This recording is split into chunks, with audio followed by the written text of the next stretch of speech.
Revelation chapter 6. I watched as the Lamb opened the first of the seven seals. Then I heard one of the four living creatures say in a voice like thunder, "Come." I looked, and there before me was a white horse.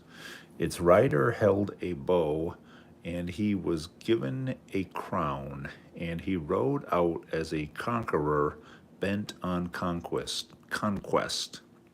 When the Lamb opened the second seal, I heard the second living creature say, "Come."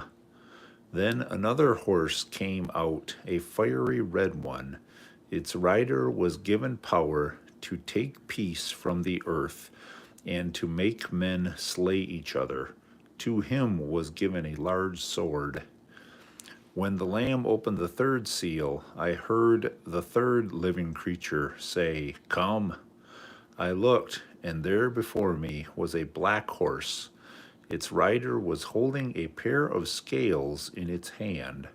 Then I heard what sounded like a voice among the four living creatures saying, "A quart of wheat for a day's wages, and 3 quarts of barley for a day's wages, and do not damage the oil and the wine." When the Lamb opened the fourth seal, I heard the voice of the fourth living creature say, "Come." I looked, and there was before me a pale horse. Its rider was named Death, and Hades was following close behind him.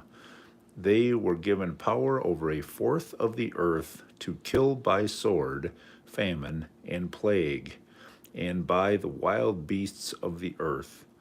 When he opened the fifth seal, I saw under the altar the souls of those who had been slain because of the word of God and the testimony they had maintained.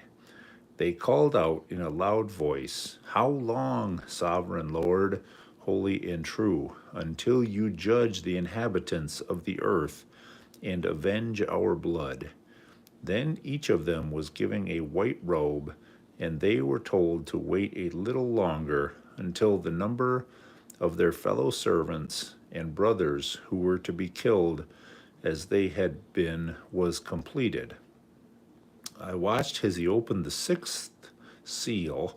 There was a great earthquake. The sun turned black like sackcloth made of goat hair.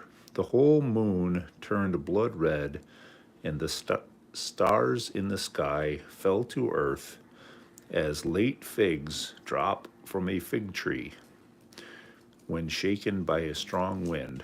The sky receded like a scroll rolling up, and every mountain and island was removed from its place. Then the kings of the earth, the princes, the generals, the rich, the mighty, and every slave and every free man hid in caves and among the rocks of the mountains. They called to the mountains and the rocks, "Fall on us and hide us from the face of him who sits on the throne and from the wrath of the Lamb. For the great day of their wrath has come, and who can stand?" This is the book of Revelation, chapter 6.